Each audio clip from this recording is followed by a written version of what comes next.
upon what's known, I guess, comprehensively as business email compromise, which is where organisations find themselves under attack through email, and that's email that's been either inadvertently targeted to that organisation or deliberately targeted that organisation as part of an orchestrated campaign to harvest details that malicious actors can then use for further compromise or for financial gain. So I think it's a massive area. There's been some recent publications come out from the Australian Cybersecurity Centre dealing with specifically this and what the costs to business in Australia are. And it's astronomical what this cost is, and a lot of it can be solved really, really simply with some pretty simple techniques, provided people are actually aware of what they are trained and are confident in their use. And how exactly do we get people to be trained and confident in this area? Yeah, real great question. It really comes down to having a business-wide structured approach to how you actually develop the skills within your people.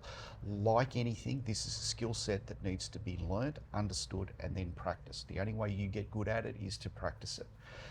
Yeah, and irrespective of how good your technical controls around email security are, the last point of contact is always the person reading an email, and that's the reason why you want to have them trained, competent, confident, able to be able to spot malicious intent emails and then know what to do about it, whether that's just simply delete it, whether it's report it, whether it's move it to quarantine, whatever needs to be done. They're the last point in the chain, and they're the point that is often the weakest and the one that is open for the greatest level of manipulation by malicious external threat actors, who unfortunately a lot of them have studied psychology and know how to act in a way that conquers most people's rational thought processes. Look out for sort of whilst they're going through the training or while they may not be as confident? Yeah, the first point is that we all have an unconscious bias that we think we know more than we do. The number of different styles of attack, the number of different ways that messages can actually be portrayed in email is almost infinite.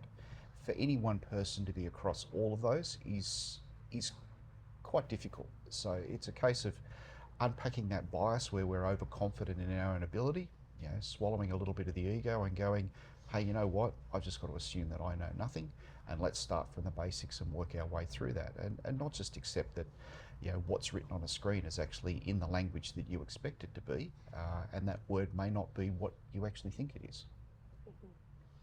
So we've got unconscious bias. Are there any other kind of biases that we may or may not be aware that we have? Oh, look, absolutely. So there's three main categories of unconscious bias, if you like. The first one is confidence in your own ability.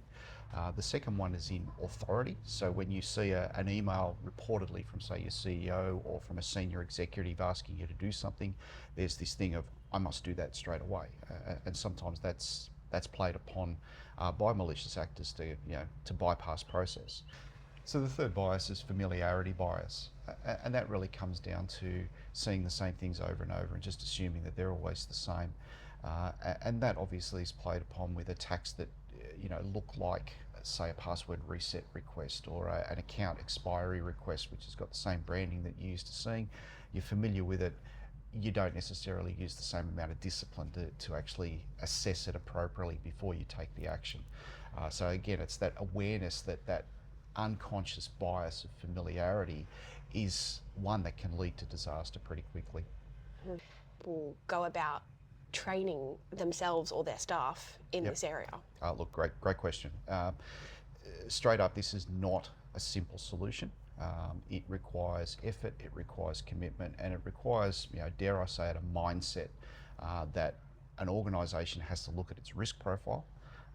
If you've got, say, more than 15 staff and you're receiving, more than 10 emails per staff member per day, you're at risk. So it's about understanding what that risk is, and then from a mindset perspective, looking at it and going, okay, the value of our data that we're protecting is substantial. We need to make sure that our staff are fully prepared and aware of what the risk profile is that each of them is exposed to and how they can go about dealing with that. Once you understand your risk profile, then it's reasonably simple to then go ahead and actually implement a training regime.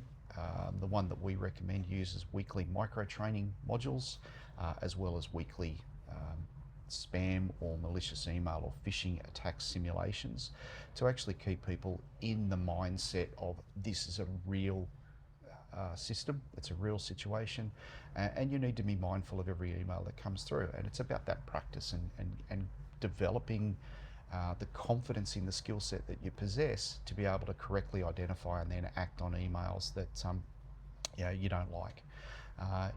And the micro training aspect of it, it's 3 minutes a week of watching a video, answering 4 questions, understanding what that new concept is about, and then being able to integrate that into your tool set, if you like, of how to deal with a threat situation. And some of these training videos are not just on email compromise, but they go wider into things like voicemail or voice impersonation scams, or actual physical mail scams. So they cover the very, very broad threat environment that staff members are exposed to on a daily basis. And so if there is someone out there who wants to implement these training procedures, how can we help? Look, great question, and we love to help people who are not sure what to do next. The first part of this is to actually understand what the real risk to that business environment is, and then from that risk assessment, we're able to then provide a very targeted and very customized solution set. Yes, it will most likely involve a common training platform, but there may be some modifications around that as to the frequency of training, to the depth of training, and to which members of the team actually require which levels of training. So it's very much then targeted.